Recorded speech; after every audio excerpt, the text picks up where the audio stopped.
Okay, good noon na usab kay natong tanan Luzon, Visayas, Mindanao. Good noon Philippines, good noon world, good noon universe. Sa na punta mga higala na atong tulumanon sa kahanginan, C on A, Catechesis on Air. O ako lang gihapon kini ang inyong ubos nga alagad, Reverendo Padre Edwin Academia Acab. Abino adlaw na usab karon nga Miyerkules, no, pizza 23 na kini sa bulan sa Agosto tuig 2023. No? So nauli na may mga higala. Gikan sa amo ang meeting kagahapon. No, tusong adlaw ra dili kay kagahapon itong Lunes nya pagka Martes, Sabado o kanang pizza 22 nanguli nami o karon ni ana gyud may mga kauban ako mga pare ni ana mi sa among tagsa-tagsa ka mga parokya. Abi no atong hisgut-hisgutan ron mga higala, no? Ang among na itahisgutan nga atong nakalabayang meeting namo ato atong hulo hisgut-hisgutan daw. For the meantime, padayon lang gyapon sa kita sa ato ang mga paghisgut-hisgut kinagmay sa atong pagtulunan. Okay? Apan sa dili pa areo sa kita sa atong CBCP News, no, balitang simbahan ni ining kamudtuhon. Okay? Ang ato ang bagong obispo sa Zamboanga, si Archbishop Julius Tunel, na-install na sa iyahang pwesto dito sa Archdiocese of Zamboanga. No, unya gisaksihan kini sa libuan ka mga katawhan ug hilabihan kadaghan usab nga mga kaparian ug mga kaobispuhan. No, kaniadto si Archbishop Tunel na assign siya sa kining Ipil. Karon naa na gid siya mismo sa Zamboanga mismo. Balita mahigala gikan Vatican, Pope Francis gisulat ang ikaduhang parte sa ensikliko nga Laudato Si, no? Gihapon nagitutukan ini ang nagpadayon karon nga kausaban sa panahon kining gitawag sa English og climate change, no? So gipaambot na lamang nato ang pag-release diini aron nga ato usab dayon kini nga mabasa ug makuha kun unsa man ang mga bag-ong pagtulunan nga itudlo kanato sa ato ang Santo Papa. Okay, ari kita manghigala sa ato ang sa ato ang Saint of the Day. Abi do ang atong Saint of the Day karon, bisan kun way nangutana. Ana mo gyud mangutana, pero parehas ba ni Jones Manaban ba nga ang kini ang oras ba maingon si Brad Jones Manaban nga atong oras mahigala bisag way nangutana. Abi do ang ato ang santa karon nga daghang nangutana. Ayan, no? Si Santa Rosa de Lima. No, kining Lima, Peru. Of course, Lima, Peru. Abi no natawo kini si Santa Rosa de Lima ni adtong tuig 1586, no, bago pang nadiskubre ang Pilipinas ani kay nadiskubre ta 1521, March 16, 1521. Unya ni ana ni si Santa Rosa de Lima, kuan siya Spanish descent, no, katsilaon na siya medyo kuan ba kining mayog kaliwat. May kaliwat ni siya kay mga katsila ba yan, no? Unya, her parents are against her plan to enter the convent, no? So ito pa, nagplano unta kini si Santa Rosa nga musulod sa kumbinto or magmadre. So wala man, di man musugot, o sa podagay, plano gid kay po siyang ginikanan nga paminyoon gid siya, o baka mingawon bubutagway sila, kay bugtong ra ba sigurong anak ni si Santa Rosa. Mao kadto nga si Santa Rosa bisan tuod kun wala sa mamadre, nagminadre po siya, no? Nagminadre, no? She lived a life in solitude, no? Kanunay siya nagampo dito sa iyahang balay. Gani nahimo siyang membro sa Third Order of Saint Benedict. Nagminadre lamang. Di man gid siya pwedeng mamadre kay di man mosugot iyang mama. Nagminadre na lang siya, no? Nagsige siya ampo dito sa iyahang balay. Unya bisan tuod ko nagsige siya ampo, but she set up a room in their house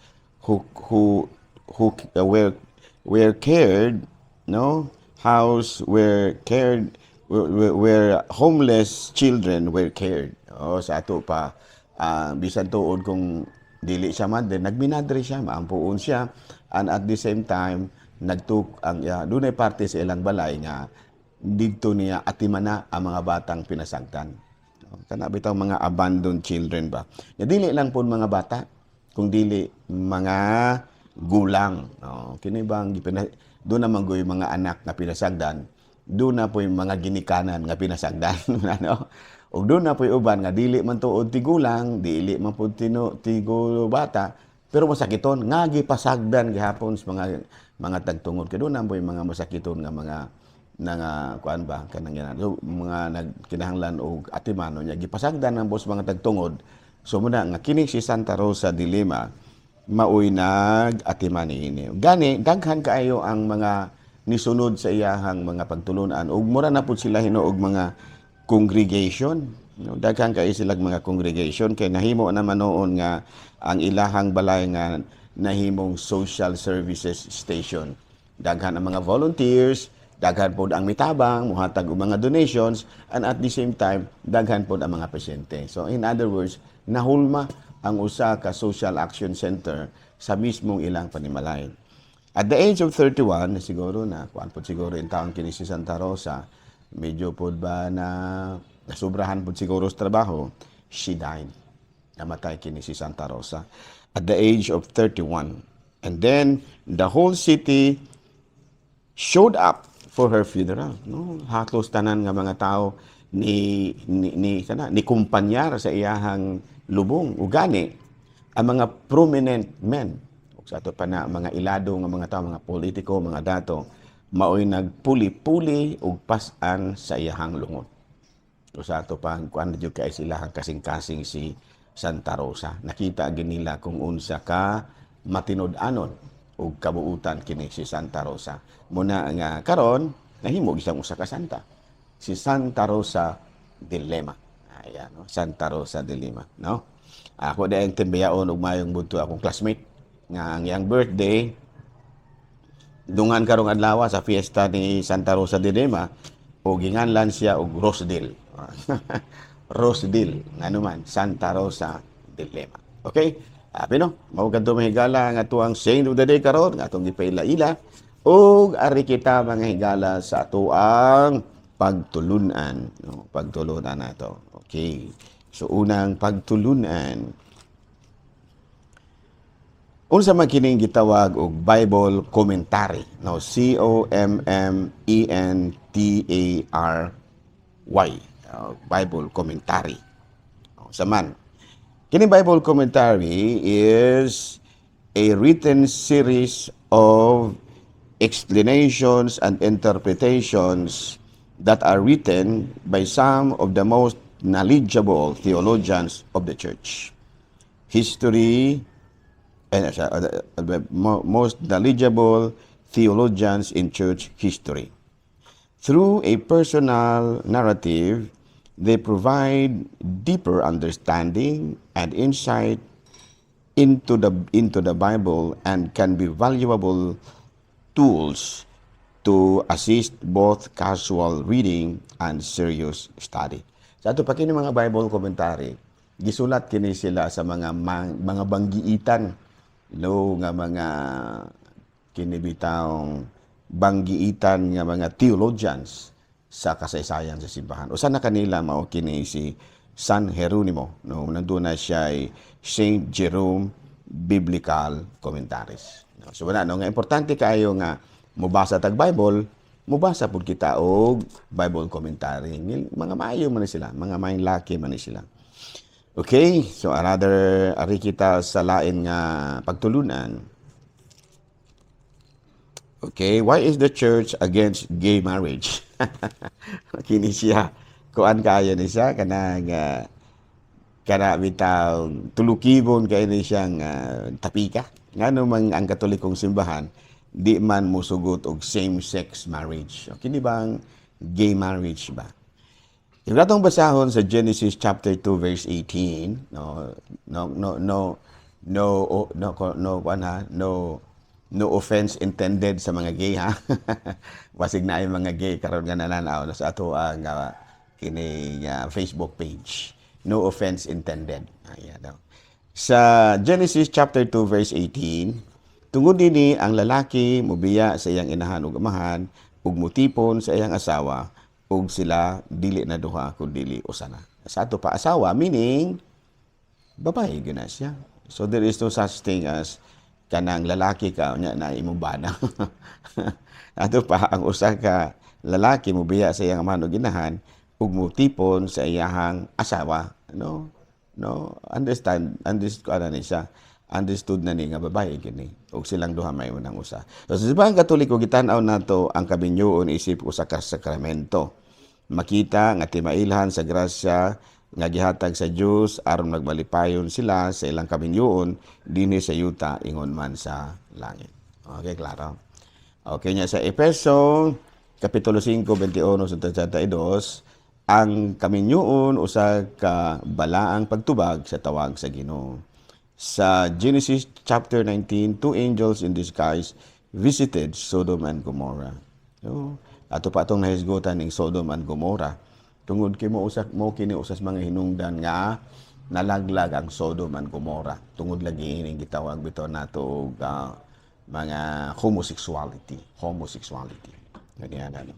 Sa Leviticus Kapitulo 18 versikulo 12, ayaw papakighilawas sa imong isig kalalaki kay dautan kini kaayo. Sa chapter 20 verse 13, kung ang usa ka lalaki makikhilawas sa iyang isig kalalaki, silang duha makahimo og butang nga salawayon kaayo. Busa patyon sila og kanang ug sila ra ang sadaan sa ilang kamatayon. Patsyon sila ug sila ra ang sadaan sa ilang kamatayon. So no offense offended ha sa mga gay nato. Sa Romans chapter 1 verse 26, 27, bisan gani ang mga babae wala magsubay sa naandang paggamit sa ilang pagkababae. Ug ang mga lalaki usab wala na makikilawas sa mga babae kundili sa ilang isig kalalaki tungod sa kaubos. Tungod sa kaibog, tungod sa kaibog. Ang isig kalalaki nagunay pagbuhat og datanan ang mga buhat busa gisilutan sila sa angay kanila. Ayan. So muna nga kini nga parte sa Biblia mo gini atong gibasihan nga dili kita pwede na nang gitawag nato sa in English og same-sex marriage. Okay. Nakalimot ang pari paghatag og penitensya, okay ra ba na pader? Doon nang umpisal di ay no. Kanang doon nang umpisal niya ang nalimot ang pari paghatag og penitensya na nakalakaw ra ka nga wa ka katagag penitensya. Unsa man ni siya? The giving and fulfilling of the penance does not per se affect the validity of the absolution that is given, especially internal na magdepende po sa sitwasyon. Sa ato pa kung pananglitan o nalimot ang pare og hatag og penitensya, napasalo ra jud kay ito kay nalimot man. Ako malimot man kay ko sa hay. Okay, klaro? So the giving and fulfilling of the penance does not per se affect the validity of confession. Okay, klaro na. So kami mga pare, muhatag mo jud minya kay saon malagi ning pero na ako nga medyo pila na ko ron 64 years old na dili na mahimog dili ta malimot kay 64 na ba ya next year 65 na ba ya ko so muna gulang-gulang na gyud so do na nagi ang mga yabi dili na makitaan no nagani uban nga bata pa naagani ang uban mga bata pa malimtanon no magani ako pa nga 65 years old na ko. 64 na, 64. Okay, so din na lang una kita kutob ha. Ako lang gihapon kini yung ubos nga alaga Reverendo Padre Edwin Double A. Mana milit na usab kaninyo ug manalangin kanato ang Dios nga makagahom sa tanan, Amahan, Anak, Espiritu Santo. Good noon, Pilipinas.